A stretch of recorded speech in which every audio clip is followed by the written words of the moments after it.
there's a bird on that fence post right there. And I believe that bird is attacking this window. Oh, you can't even really see it, can you? There's the bird right there. That little asshole thinks my window is a portal probably into another dimension or something. And this bird wants to go through that thing.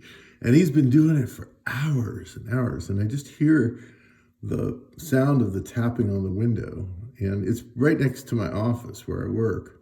Let's see if I can make it a little bit bigger. Yeah, there it is. Yeah, it's right next to my office. And so I finally thought, I'm going to get up and see if I can find that little fucker. I thought it might be a woodpecker, and I thought it might be attacking the wood in the house. But if he wants to attack the glass, here, I think you can take it. I'm not worried. But that's a vicious little fucker, that guy.